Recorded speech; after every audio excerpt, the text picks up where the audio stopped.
పంట చిన్నారి చెల్లి నా కంటి పాప బంగారు తల్లి. ఈ తోట ఉన్నా ఏ తోట ఉన్నా నిన్నే కొలిచెను అన్నా.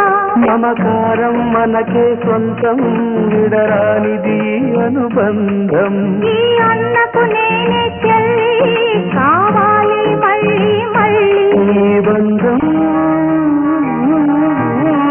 సాగేను ఏ నాటికి. ఆ దైవం దీవించుము మాటికి. ఒక కొమ్మకు పూచిన పూలు